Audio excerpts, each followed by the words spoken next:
Bienvenidos, en este video se explicará el tema del pensamiento decolonial del siglo XIX. Conceptualización y caracterización de la decolonialidad.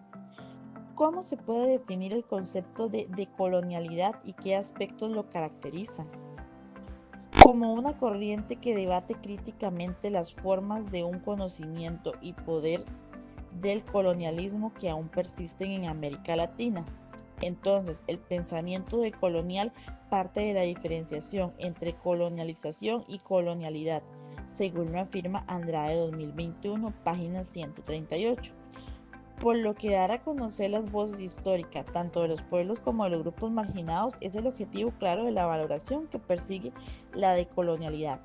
Por lo tanto, en su búsqueda de acabar con las estructuras de poder y dominios sociales, políticos y epistemológicos, la decolonialidad logra caracterizarse por cuestionar el origen de las historias establecidas. Sin embargo, no omite ni cambia las teorías del pasado, sino más bien se centra en revelar aspectos ignorados en el proceso histórico. Entonces, la decolonialidad también debe desafiar las narrativas dominantes del colonialismo, proponiendo nuevas maneras de interpretación del pasado con base en la realidad latinoamericanas ocurridas, encargándose así de demostrar que existen diversas perspectivas con validez. Y es por medio de herramientas como las ciencias sociales que el decolonialismo logra su propósito.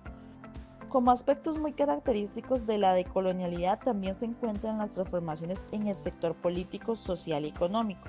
Esto en factor de la diversidad de los pueblos y además cuestiona la supuesta verdad universal, argumentando que esta es tan solo una de las tantas maneras de generar conocimiento. La decolonialidad se puede ver como un enfoque crítico que no acepta lo establecido desde el siglo XIX, sino más bien se encarga de indagar por medio del cuestionamiento con interrogantes como el por qué y para qué.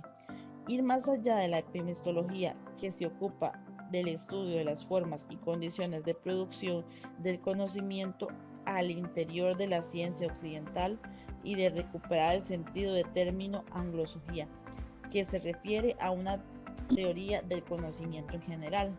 Lo mencionado anteriormente es fundamentado por Andrade 2021, página 142. Importancia de la conformación de los estados latinoamericanos. ¿Cuál es la relevancia de los estados latinoamericanos? Los estados latinoamericanos son de gran importancia para entender el proceso de construcción de lo que son las naciones modernas de Latinoamérica. Ahora bien, es importante remontarse al proceso de conformación de las naciones, los diversos acontecimientos como la creación de instituciones políticas, el crecimiento de rivalidades, así como los intereses distintos de los diversos sectores, como lo indica Díaz 2016, página 14. También existía el interés por algunas ideas antiguas, pero que se reconstruían y redefinían con base en el ideal hegemónico de los grupos que subieron al poder después de la llamada Revolución Francesa. Fueron estos grupos algunos de los factores de mayor influencia en el proceso de conformación de los estados. La creación de estados independientes mantenían un fuerte ideal de libertad. Por ende, para aquellos sectores que en su momento vivieron el proceso de dominación, la formación de un estado sólido que respetara y valorara sus derechos era fundamental. Entonces, tanto la integración territorial como social eran indispensables. Si bien fue un proceso bastante complejo, donde se dieron momentos de fragilidad que resaltaban la demarcada línea de los ideales y realidades que vivían los grupos sociales emancipados. Estos aún así lucharon por crear sus propias naciones, ya que éstas implicaban la definición y consolidación de sus poblaciones culturales y tradicionales.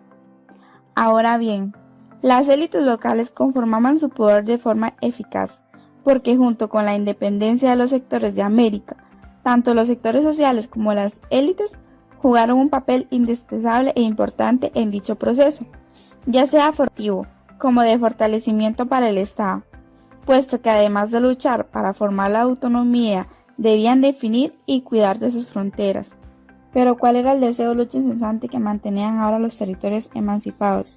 la oportunidad de construir una identidad y un futuro propio, libres de la dominación externa, entonces se podría comprender que la independencia les había generado las oportunidades y el deseo de obtener el fin de la subordinación colonial, donde ahora su economía comercial no contará con restricciones de ningún monopolio.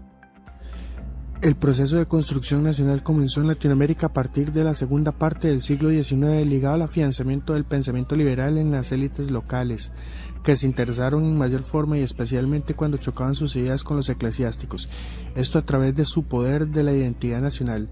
Según David Díaz, el nacionalismo se estableció como una nueva religión, una religión cívica, que da paso al nuevo orden. No obstante, debe evitarse las etiquetas del discurso de identidad nacional que se emitían en la región.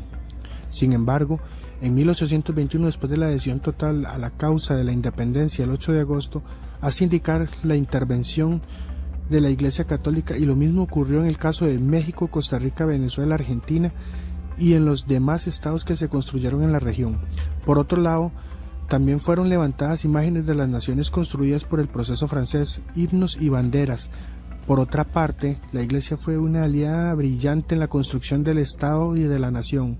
Otro aspecto fundamental de este proceso, como ocurrió en todo el mundo, hubo un discurso hemogénico oficial y que enfrentó el problema étnico por la necesidad de lograr una homogeneización de la población por el factor indígena, entre las dificultades que esto conlleva: 1, incorporando al indígena como imágenes identitarios de la nación; 2, dejándolo al margen, tratando de invisibilizarlos; y 3, el mayor caso, eliminándolos. En cuanto a los ejemplos de decolonialidad, el pensamiento decolonial parte de la diferenciación entre la colonización y la colonialidad. La primera detona la apropiación de un territorio y la dominación de sus pueblos y comunidades por parte de la sociedad conquistada.